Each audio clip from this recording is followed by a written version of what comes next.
Hey, I'm Cable. Thanks for tuning in this week. We're going to talk about, this is going to be the first of a multi-part series about how to open a gym or fitness studio from the ground up. I'm going to teach you the same process that I followed with each of my locations and that I coach my clients to do right from day one. We'll talk about where your location should be, what it should look like, how much it's going to cost, how to get financing, and what to do to plan for that inevitable day when you finally open the door for the first time and let customers in. So if you're watching this video on YouTube, please don't forget to subscribe to my channel. You'll want to check back each week as I add the additional parts of this series. Other than that, you'll find other great content here that I think is going to help you not only open, but run a very successful fitness studio or fitness business. All right, let's get into it. So we're going to talk today, the first things about what your studio is going to look like and ultimately start looking for where it might be. And then we'll get into the numbers and all of that stuff next week. So where does this process begin? Well, it begins with a little daydreaming. And in case you can't see these slides or read these slides, I'll also include the link to this presentation below this video so you can easily open it up and follow along. Daydreaming. What do you want your gym or studio to look like? What kind of equipment would be in it? How big would it be? What kind of training will you do? How many people will be on the training floor at any given time?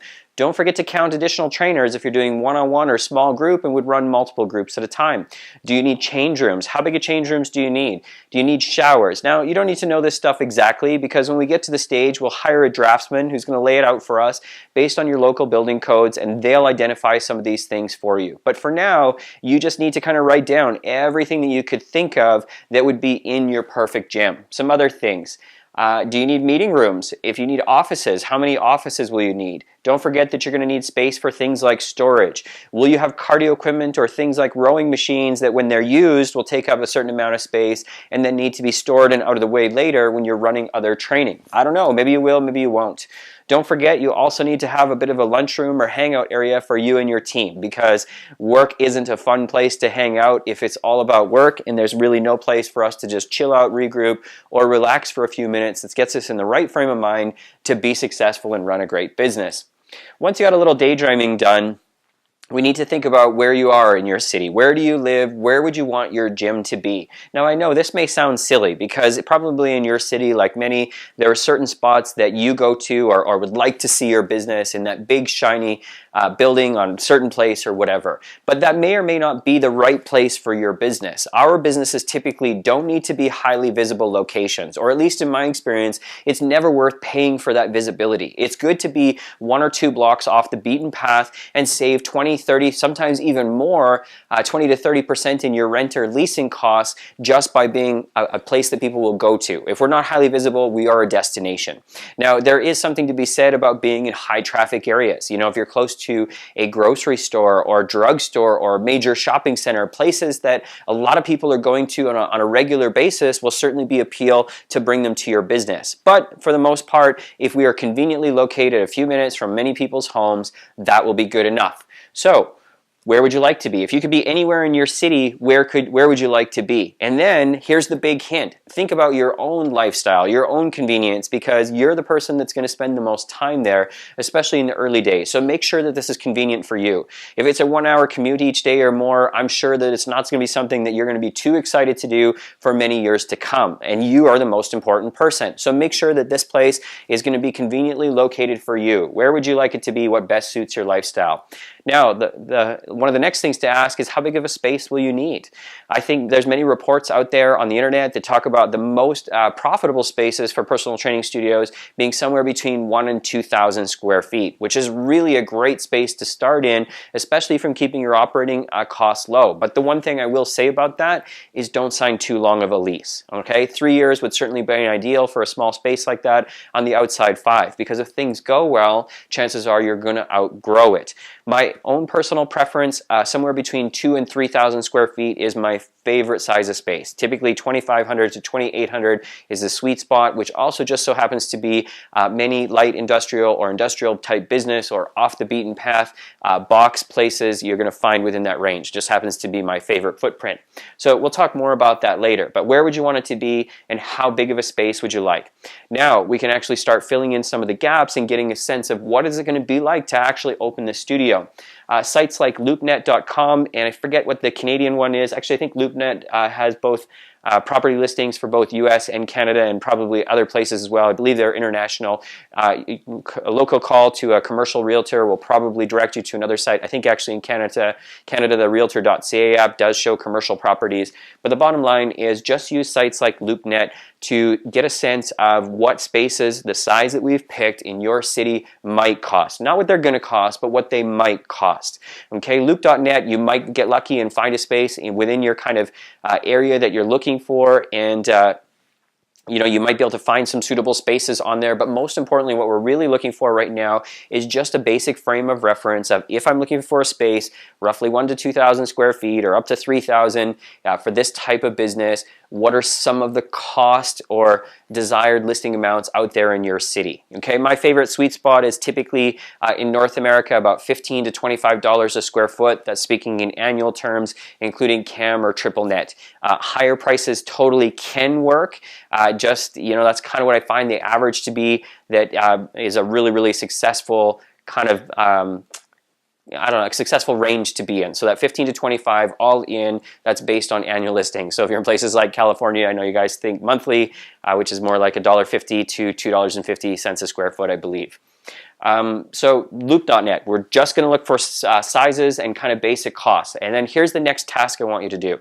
You're going to go to your friend Google and we're going to search for a variety of businesses: dance studios, martial arts studios, personal training studios, fitness studios like yoga, Pilates, spin classes, jazzercise, not so popular anymore, kids gyms.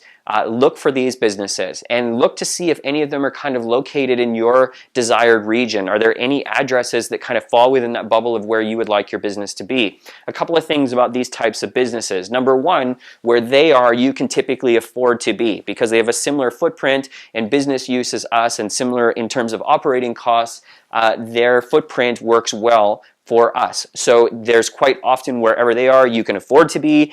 Quite commonly where they are, there is other vacant space that you might be interested in. And unfortunately, quite frequently, many of these types of businesses are going out of business. So you may have an opportunity to save even more money by assuming a current location, not necessarily the business, but the location itself that will be in essence partially renovated, saving on some of your opening costs, and even negotiating a better deal than would probably otherwise be available in that region. So making a list of all of these places and see how many of them are close to your ideal location is a really great way to get a jump on where you would want your business to be. Once we have those addresses, it's time to go for a drive. It's good to visit some addresses of the studios that you found on Google, even some of the ones that you found on LoopNet, because it's just different to see them. And like I said, there's almost always space around these other businesses that's available that you're not going to find listed anywhere. So the only way you'll find them is to go for a drive.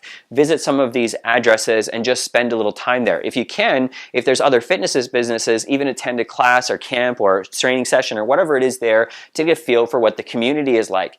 Look around. Are there vacant spaces that you might be able to lease or rent? Is the access good? Meaning, is there good access to freeways and main roads that allow people to get there during bad traffic times reasonably easy, okay? And the better the access is, the farther people will come, which means the broader reach that you have the ability to attract customers from.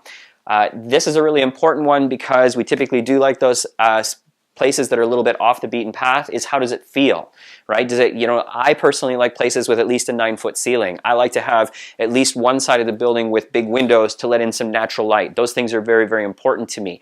But that feeling of, does it just feel right when you stand in it, it also translates to how does it feel before and after, before sunrise and after dark. Does it feel safe? Would I let my wife attend there without me attending with her? Would you let your kids go there? You know, ask yourself how comfortable you feel with that, and does it feel like a safe? Are the other neighbors reasonably clean? Does it look okay? It doesn't need to be a brand new building. It can absolutely be an old building. Some of the best deals are, but as a general rule, does it look at least clean and somewhat welcoming, and or can it appear to be that way with very little investment on your behalf? Is parking ample? Is there usually at least 25 empty stalls at any, especially the busiest times? Is there ample parking during the busiest times? 25 to 30 stalls is something that we usually kind of look for. Now guys, when you get to the point where you have to apply for permits with the city is going to force you through all of this stuff anyways, but these are things that you can do preliminary to start thinking about your business. And I know you're probably thinking, hey, this is way down the line. I don't even know if I can afford to do this yet. Just trust me, this is part of the process to familiarize yourself with that whole vision before we even plan out the numbers, so you really know what you're getting into. All right, and Facebook wins. So this is going to be the final thing that we're going to talk about this week. Next week, we're going to dive all into the numbers in terms of how do you create an initial business plan and forecast the numbers to understand what it would cost you to open and how to run that business. But the final step for you this week is any addresses that you find that are kind of appealing, what I want you to do is some basic demographic research. And one of the fastest, best ways to do demographic research this way these days is Facebook. So if you don't already have an advertising account, now's time to create one. Go to Facebook, set up an ad account, and start creating your first ad. No, we're not going to publish the ad. No, we're not going to spend a single penny on it. But what you are going to do is create an ad using the address of any of the locations that you found to be interesting potentially for your type of business. You drop a pin on the map or put in an address, and then we can adjust the radius based on miles. We can set it for men, women, and a certain age range that we can find. Okay, so I like to look at men alone. I like to look at women alone. In most cases, our audience is mostly women. I love to look at the age range from around 22 to 49 or 22 to 55 and think about like what is the drive radius during heavy traffic times of day. So around 20-30 minutes I find is the furthest that most people want to travel from their homes. So that could be anywhere from 2 to 5 miles. Like typically we look 3 to 5 miles from our location would be a good bubble.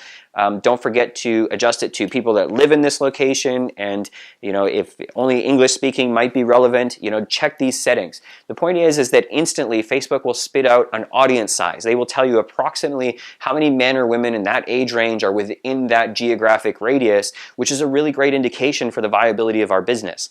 Most studios between 1,000 and 3,000 square feet really only need a couple hundred customers to be very successful. Okay, so we don't actually need a lot of people. In an ideal range, if you've got 30,000 people in that 3 to 5 mile radius, your facility can likely be successful. So these are one of the things that I look for on Facebook. Once we look at Facebook, now if you live in a small city, people will come further. So 30,000 isn't the end-all be-all. It's just a benchmark to kind of give you an idea of what can be a good size for when you're shopping for your business. Now go back to Google and search for city demographic data. I think there actually is a website in the US called City Data, but pretty much every city will have census information where you can look at typically different neighborhoods, and it will tell you household income and religion and ethnicity and all kinds of things. So this data can be helpful for us to think like, are these people likely to be our customers? Now, years ago, we would have said get very hung up on this in terms of household income, but these days, not so much, okay? One of my locations was in a very depressed neighborhood. It was very successful. One of my other locations was in one of the wealthiest neighborhoods of the city, and it was very slow to catch on by comparison to the other. So it's not the end-all be-all, but it certainly is worth considering. If it's a lot of depressed neighborhoods, might not be the best choice from a safety and ultimately a success standpoint. If it's in a very wealthy neighborhood, that certainly can be favorable, but also those people might be harder to access and gain market share in that neighborhood. Before I wrap up this week, like I said, next week we're going to dive into planning out the numbers and business planning and financial forecasting and all of that fun stuff. But the last thing I will say this week is when you are looking at space, don't assume because there's other fitness facilities in that region that that's a bad thing. Competition isn't necessarily something that should scare you away because we're going to strive to be the best. And when there is similar or direct or indirect competitors in the same region, it does tell us one very important thing. People are willing to travel to that location for your type of service. One of my very first and probably my most successful studio, I think we had something like 12 direct and indirect competitors in a 4-block radius. So you can certainly be successful with other similar businesses like yours in the neighborhood, and that can actually sometimes be a great reason to look further at those locations.